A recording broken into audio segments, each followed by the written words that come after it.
A lot of y'all asked, how can you help support the Backyard Gardens podcast? Well, we have been busy and we have created a t-shirt line just for the gardener. To visit our shop, go to the link in the show notes and check out the t-shirts and other goodies we have. Now, these are super special t-shirts designed just for the gardener, so enjoy. Thank you for supporting the Backyard Gardens podcast, and we'll see you guys after the harvest. Alert, alert. This is your summer reminder. It is time for you to go mix some fertilizer and put it in your garden right here on the Backyard Gardens podcast, Minisode. To have a good harvest, one must plant good seeds and must also use the right kind of fertilizer. The carrots have grown large and firm. How good they will taste. Welcome to the Backyard Gardens podcast, where we talk about all things gardening and give the information out for you to be successful in your garden, whether it's your first or your last. We are your hosts, Ben, the Backyard Gardener, and Batavia, the Front Yard Gardener. one in the country, One in the city.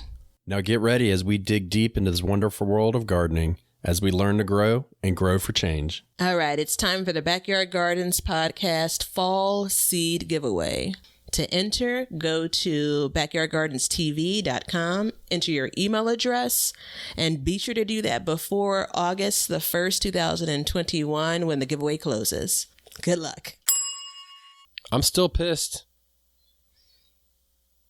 And your Cheerios, wait, what happened? No, I didn't piss in my Cheerios. I feel like somebody did. I can't find any alfalfa meal to replace my blood meal. Oh, well, I'm sorry about that. Everybody's on the same train as me, and it's making me mad. But it is time. We need to feed our gardens, don't we? It gives me the heebie-jeebies just thinking about getting out there and fertilizing. You know what? It's a task that I actually hate to do. Yeah. And I don't do it in my entire garden either. So there's that. Yeah. I don't know why I hate to do it. It's so easy. I think it's because I forget. Do you feel like it's easy? I feel like there's so many different formulas, for so many different options. So my formula is just, I'm comfortable with my formula. So I just had to be comfortable with my decisions, and I just live my life. I live the best life I can.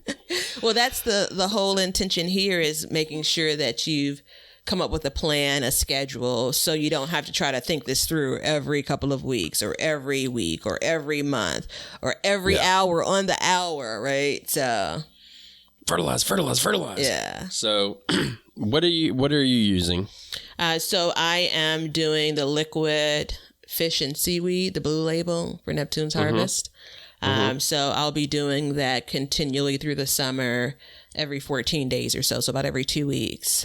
I did do some slower release granular fertilizer. And I'm trying to do that once a month. And I stress I'm trying. Right. So there's that. It's just become more difficult because I'm planting things at different times. You know, so I'm trying to keep track of that, but not impossible. It can be done. Yeah, I'm using, so actually, I hate to admit it, and I'm all about being transparent. I'm not using Neptune's right now. Did you run out? It's the first time in my gardening career that I'm using a different product. And I am not happy with myself because I feel like the earth has stopped rotating just a little bit because of it. Just because it's something I've always done. But yeah, I ran out of it. I couldn't find it. And I said, you know what? And inflation prices are pretty rough right now. So, it's time for me to kind of abandon the wagon if I have to. And, I got to look out for me and my garden. So Here. Let me give you a bail for that. The way that I am, small tangent, sifting through my garage, trying to find things to make do for all of my garden tasks. I am clearing out all of my surplus. I'm like, I've been holding on to this. That shit's gone. Like these cobwebs, I'm sure I could use this as mulch. That makes sense, Damn right. It's organic matter. But yeah, it's, I'm using that every 2 weeks-ish, but then the other problem is I'm also in the middle of a drought, so my rain barrels are getting dry. So, I'm doing the best I can with that, but I'm actually fertilizing once a month at this point. Okay. So, and it's an organic fertilizer. So organic fertilizer, as you may know if you're a listener to the show, and if you're not, first of all, welcome. But second of all, they are organic fertilizers break down slower, so we're always building ahead of time. So versus inorganic, which just feeds right away. Right. So it's important to stay on top of this, though, because no matter what your fertilization method is, you want to keep your plants pumping with nutrition, just like us. You know what I mean? Think about it with us. If you don't eat, what happens? Like, you go a period of time without eating, you slow your metabolism down, right? Yeah. I think we have to be conscious of being in the midst of the growing season. So your plants, when you kind of walk out and you're like, oh my gosh, look at how much things have grown since last week. It took a lot of energy for that plant to do that.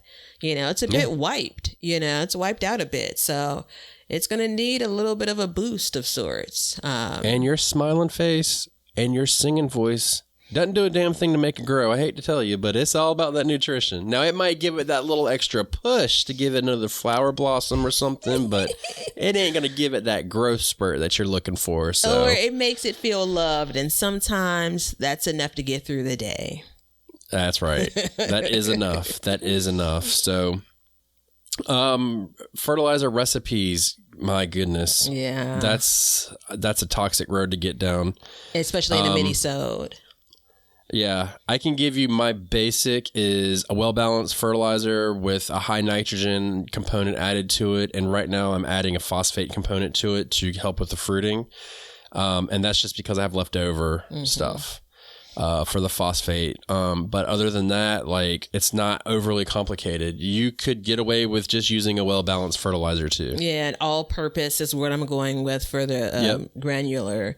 And I think one note I got this advice, and I truly firmly believe it, separate from vegetables and specifically for flowers. If you have flowers, especially those that have produced big blooms, if you're not seeing the blooms that you see and love in the stores, it's probably because those plants need some food.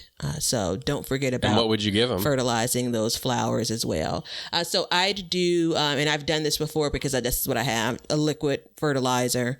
I've used some of the bigger brands and just a couple of, tablespoons in a watering jug, and every couple of weeks, and you start to see something a little bit better. My garden is it's set up so it's a little bit hard to do the granular inside of the soil because of all those damn wood chips. Here we go back on them wood chips. Boy, there's a lot of cons to them. The pros and cons list is a little leaning one way, but whatever. I found 3 bags of wood chips from last year in my garage. And by find, I mean, I thought I had 1 bag, but turns out I really had 3 garbage bags. Pull them out because I needed to add some to my front yard walkway. And it was just beautiful and brown and rich. And I was just like, oh, I want to come back to you. I thought you were going to say you burned them, but that's different. I was leaning over looking out at them like, oh, it's so beautiful. Now, next week's Minisode will kind of dovetail into this in a roundabout way, too. So I'm not going to give that away yet. But, the fertilization, it's important, and I don't know, I talk about how I hate fertilizing. And we come through and I go... and I'm not on the schedule. And you know what? I just looked at my phone. I'm an idiot. I got a Google Calendar. Why don't I just put it in my calendar and then it'll tell me when to go fertilize? Do. I am going to add that while the schedule is great, if you do see that your plants are lacking something, like if the leaves are discolored, again, assuming that you've ruled out it's not disease or fungus or some sickness, sometimes it's just not getting it. I have this experience in my containers, just not getting enough. And I've seen within days if I've added some liquid, like, again, the fish and seaweed, some like brand if you don't have. The one that I'm using, it turns things around. So that happened a lot last year with my squash. Yeah. Yeah, it's crazy. Now, when you use the fish seaweed, do you foil or feed, or are you just watering it in? In the case of once the leaves have become discolored, I will feed the leaves. But otherwise, I'm just pouring it into the soil. Okay. Yeah, I'm thinking about switching over to a foiler feed just because I have a sprayer and it'll save on water and product as well. Yeah. So, you know, I'm not sold on it, but I've done it before and I don't know, man. I just, you know, I don't see. So let me rewind. Last winter, when I was growing, I was like, all right, I'm going to put some fertilizer in, see how things go. Nothing was turning around fast enough. And I was like, what the hell? So I started, you know, I went deep, and I mean deep in the rabbit hole. And I typed in this one phrase, how long does it take for organic fertilizer to take effect? And the common thought is 3 to 6 weeks, you know, and then it's either 2 to 4 weeks or 3 to 6 weeks. So you can pick where in between. And I didn't notice it for a long time. And then now I'm really noticing the difference. Okay.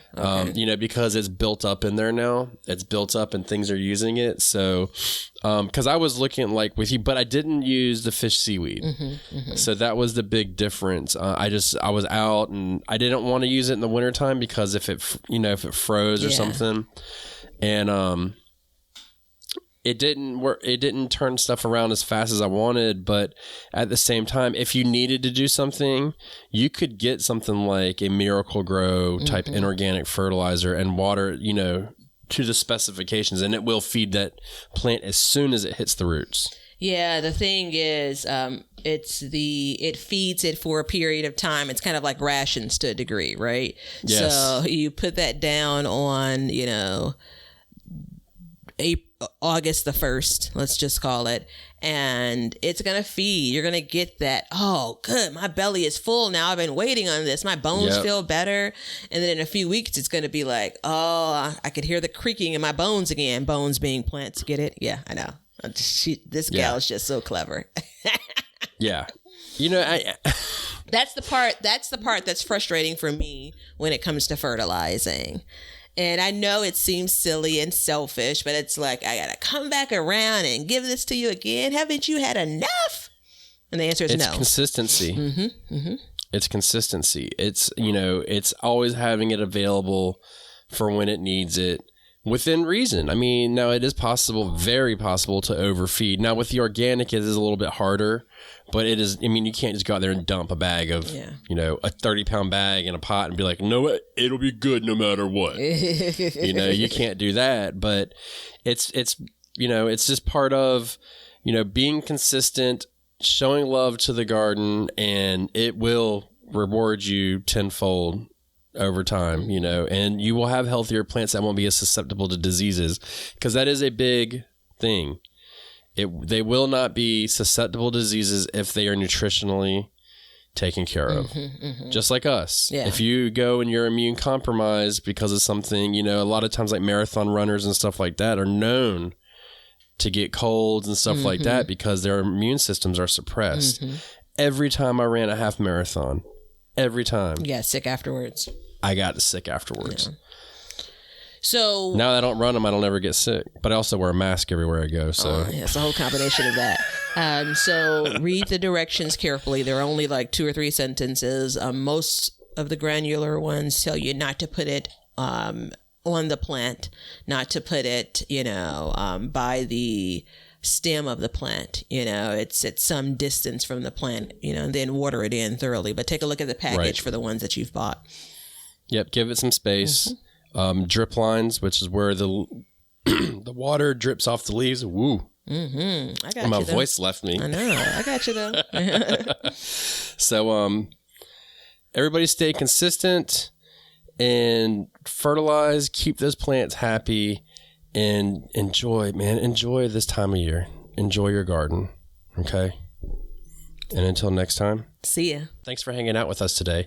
If you want to see what we're up to or just stay up to date on all the announcements regarding the show or anything gardening, then you can follow us on Instagram at Backyard Gardens TV. We love seeing what you guys are doing, so use hashtag BYG podcast in your posts, and we'll be sharing your gardens with the Backyard Gardens community. And check us out on YouTube at Backyard Gardens, where we will post this show, all of our other shows, clips, and then also some gardening tips and just gardening entertainment. And you can see us at our website at backyardgardenstv.com. But that's it for today's show. So help us as we learn to grow and grow for change. And until next time, we'll catch you guys later. We'll call this one a wrap. Now you know why people feel like celebrating at harvest time. All over the world, people have feasting and good times when the crops have been gathered in.